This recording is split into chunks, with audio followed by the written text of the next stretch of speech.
Fiigicha garaagarummaa waraana hiikuufis godhamuu dhaabbachuu qaba jedhan qondaalli raayyaa ittisa biyyaa duraanii.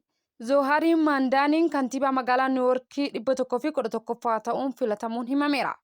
Ameerikatti balaa xiyyaaraa fe'umsaa irraa ga'e lubbuun namoota 7 darbuun himameeti jira. Ashamaar Kafunee akkamitti hordoftaa fi daawwattoota qaroo miidiyaa irraa oduu galgala kanaaf qindeeffadhee isinitti himaa kanaan gaammaa isinitti himee hangafoota oduuti amma gara bal'ina oduu keenya isin dabarsa. Fiigichi garaagarummaa waraana hiikuuf godhamuu dhaabbachuu qaba jedhan qondaalli raayyaa ittisa biyyaa duraanii. Hoogganaan raayyaa ittisa biyyaa duraanii Jeneraal Saamuraa Yuunis naannoo Tigraay keessatti garaagarummaan yeroo uumamu garaagarummaa kana waraana furuufis qabsaa'uun akka dhaabbatu dhaamanitti jiru. Dabalanis garaagarummaan jiraatus karaa nagaa fi tasgabbii qofaan furmaata argachuu qaba jechuunis himaniiti jiru. Jeneraal Saamuraa waraanni yeroo darbee geggeeffame keessa mariidhaan hiikamuu dhabuu irraa kan ka'e uummata Tigraay miidhaa cimaaf saaxilee jira jechuunis ibsaniiru. Ammas immoo uummanni ba'aa lolaa baatee jiru kan jedhan immoo Saamuraa Yuunis kanaafis immoo dogongorri cimaan akkasii irra deebi'amee akka hin raawwatamne cimanii dubbataniiti jiru. Dogongora hammaa kana duraan raawwatamee uummata Tigraay gatii hin barbaachifne kafalchiiseera kan jedhan jeneraaltichi kun amma uummata Tigraay fi lolli gaheera jechuudhaan gaazexaa Addis Zamanitti himaniiru. Akkasumas illee waraanni yoo uumamellee uummanni akka hin deeggarree gaafataniiru. Jeneraaltichi waraanni mo'atus mo'amuu baatus gonkumaa faayidaan tokkollee akka hin qabne ibsaniiti jiru. Waraana yeroo darbee dargaggoonni naannicha hedduun lubbuun isaanii dhabaniiru.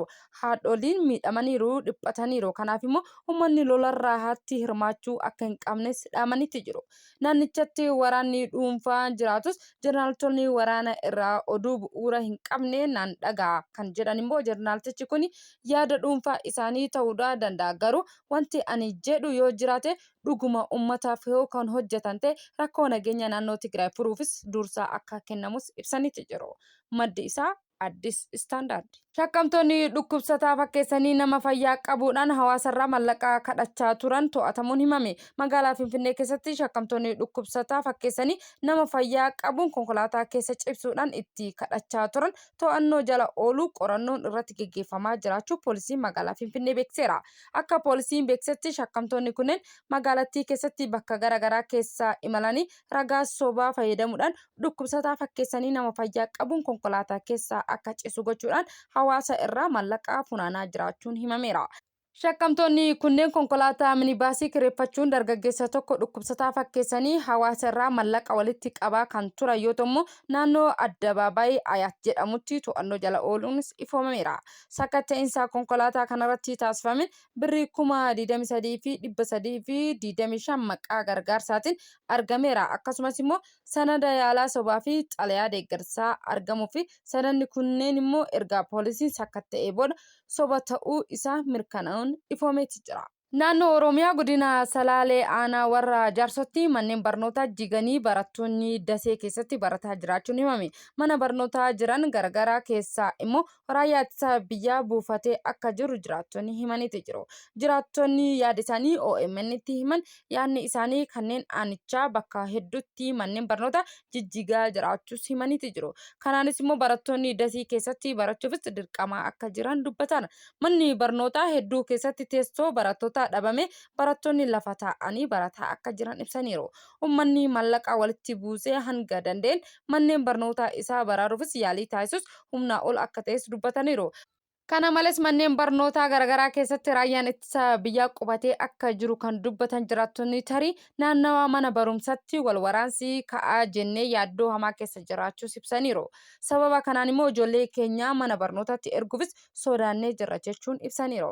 Manni barnootaa bakka dhaloonni egeree biyyaa itti qoramu ta'uu isaaniitiin xiyyeeffannaa akka kennamuufis kan gaafatan jiraattonni manneen barnootaa buufata waraanaa godhuun akka dhaabbatus gaafataniiti jiru.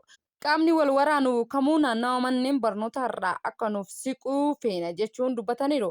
Kan suuraa asii gaditti isin mul'atu kun manneen barnootaa godinichaa keessaa tokko kan ta'e aanaa warra Jaarsoo ganda Faajii Ejersaa keessatti argamudha jechuunis gabaasni ni mul'isa.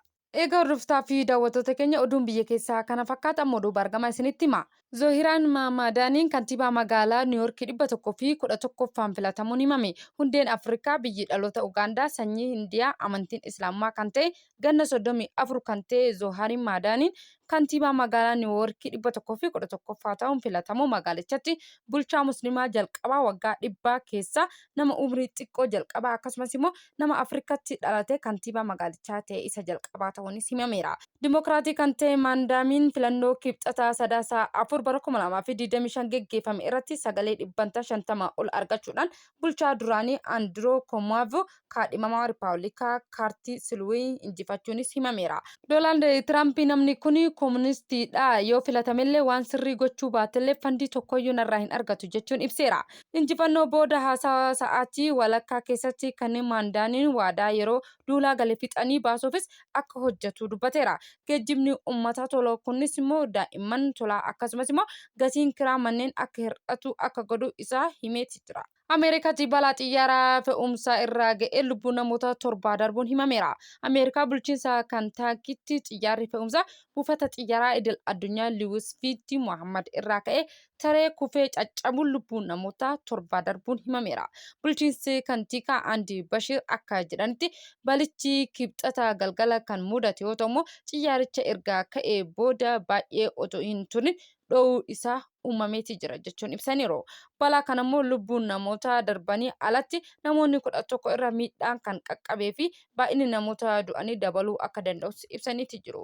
Boba'aan galoonii 38,000 fe'ee gara Hondoolitti deemuufis karaa kan ture xiyyaarri kun daandii itti ol ka'u irraa sigigaatee gamoowwan naannoo jiranitti rukutamuudhaan dhaabbilee daldalaa 2 mancaasuu ibidda guddaa uumeera jechuun ibsaniiru. Ibiddi balaa kanaa uumee gara caaluu kan to'atame yoo ta'u sababa balaa kanaa baruufis qoratamaa kan jiru ta'us ibsaniiti jiru.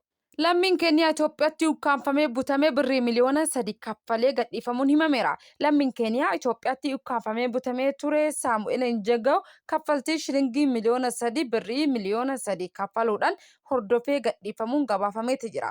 Waggoota lamaan darbeef dabra biraan kan turee fi hoogganaa warshaa fuullee Ardaash kan ture Injagawuun bakka hojii isaa naannoo Amaaraa dabra biraanii raabutamuun himameeti jira.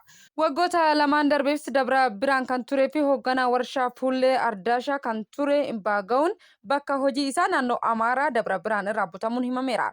Waajjirri barreessaa ministeera muummee ibsa roobii onkolleessa 5 baaseen Injagawuun kan gadhiifame tattaaffii mootummaan Itoophiyaa imbaasii Keeniyaa Itoophiyaaf dhaabbata inni itti hojjechaa jiru ta'us ibsameera. Dhaabbatichi namni kun akka gadhiifamus kibxata darbe birrii Itoophiyaa miliyoona 3 shilingii miliyoona 3 waliinis waliigaluu kaffaluunis himameera. Kibxata sadaasa 4 halkan gara Keeniyaatti deebi'uusaas gabaafameeti jira.